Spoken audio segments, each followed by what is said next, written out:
I just want to take a moment here to show you this map, just to give you a sense of the area in question. So you see Yemen there on your screen, and the area that the Houthis have been targeting is sort of that choke point you see between Yemen and Africa, Eritrea, Somalia. As you can see, the Middle East and Africa just come very, very close to one another. And of course, commercial vessels have to get through back and forth into that area.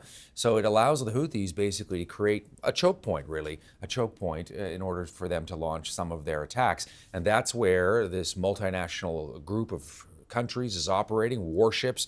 The Americans have an aircraft carrier in the region as well, and Canada is also part of this operation. But it's a big area, and it's difficult to police, even if you've got all sorts of warships. And the worry, of course, the Houthis are backed by Iran, and could this lead to more and more escalation? Could the situation in Gaza, which of course is at the top of your screen there in Israel, could it end up turning into more of a regional war? Let's bring in Glenn Ignazio. He's a U.S. military expert, retired Air Force Special Operations Commander, familiar with the region.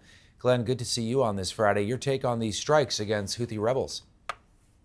Yeah, good to see you, Todd. Yeah, it was about time. I mean, we've seen a lot of these operations and sort of culminate the operations from the Houthis against U.S. and U.K. Ships and so forth. As you know, just this past year, the Houthis shot down one of our actual drones, MQ-9 Reaper drones, in international airspace. And then you have these offensive operations against maritime ships, U.S. Navy ships and the U.K. ships, including the one that's a Japanese flag that's still held by the Houthis since November. So it's about time that this needed to occur. The Houthis are already promising retaliation. What might that look like, Glenn? I think it would be a continuation of what they're doing, but from these strikes, and when we say these strikes, they're very surgical. So these were laser-guided bombs that literally could fly through the window of your house. That's how precise they are. So it took out their storage facilities for both their drones, their missiles, any kind of launching facilities, and anything like that. So that kind of distance for them to reach out and touch the maritime organization or maritime shipping was air-based, and so that's where these strikes were mainly focused against those resources they've been using.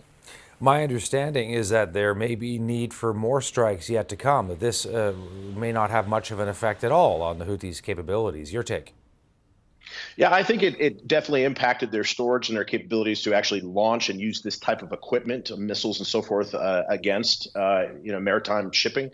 And so I believe that is an impact. But yes, you can see that they are saying that, hey, this is U.S., U.K. aggression, yet they've been warned for months and months. And even their offensive operations against maritime and other organizations has been going on for a year. So I believe that they're going to still continue to harass, but I believe that their actual capabilities of launching other drones and missiles has been greatly diminished. Doesn't mean it's completely wiped out. So I think that they have gotten a message very clearly, and hopefully it provides safety of operations in those areas. Can you give me your risk assessment, Glenn, on the worries about this escalating now that the Houthis are involved?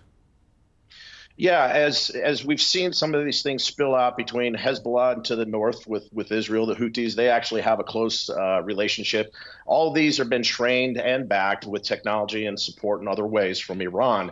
And Iran really doesn't have anything to lose by using these non-state actors against U.S., U.K., Israeli, so forth operations. So it's really going to see what the ramifications were. This was a message to say, hey, like, we're not going to take this.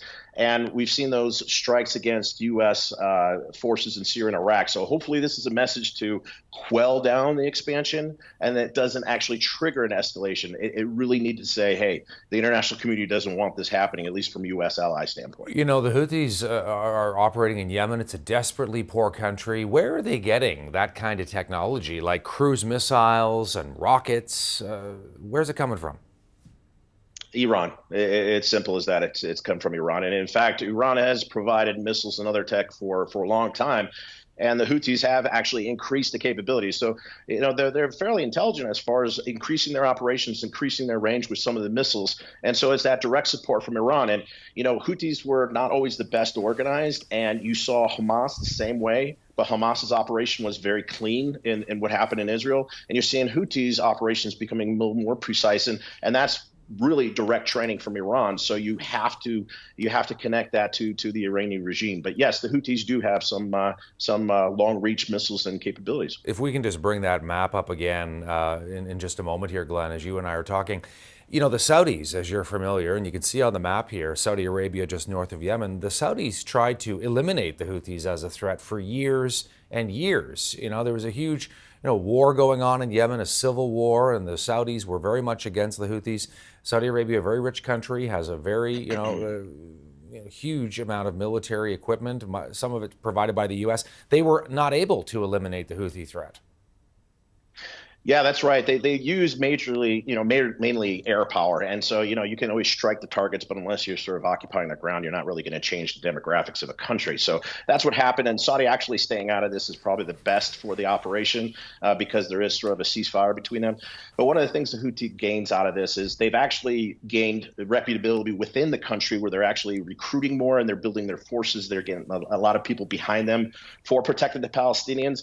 That whole Gulf of Aden was back from the UKMTO, United Kingdom Maritime Trade Operations, from the piracy, and that's who really manages that area. And so that's why the U.S., UK were very precise of carrying this operation against the Houthis out. You got the Houthis, you got Hamas, you got Hezbollah, you got Iran. I mean, it's very complicated, Glenn. Yeah, it's absolutely right. And imagine if Iran did this directly, you have state-on-state actions that would really trigger Israel to do things, the U.S. to do things, and so forth. And so you do see a pushback and vocally from Russia and Iran against the strikes against the Houthis. But yes, by being able to use Hezbollah, Hamas, some of the rebels within Iraq, Syria, and also use the Houthis, Iran is able to do this almost as if it's a contracting organization, like the Wagner Group did with Russia and Ukraine. So by doing this, they're one of the only ones in the world that are really doing that with some of these non-state actors. And that's what makes it difficult on a political stage. And that's why really action is what says and really makes things occur, not words. Are you surprised there's outrage in parts of the Middle East over these strikes by the Americans and the British?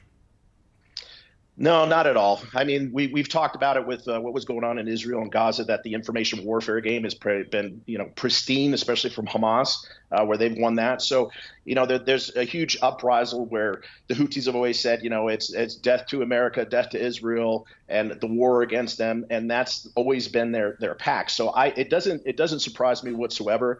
I just think that it's just trying to coalesce and bring people together for the Palestinian side and what's going on in Gaza. But like I said, this is Hamas, Hezbollah, Houthi, really terrorist organizations and rebels that are causing these problems. Glenn, always good to see you.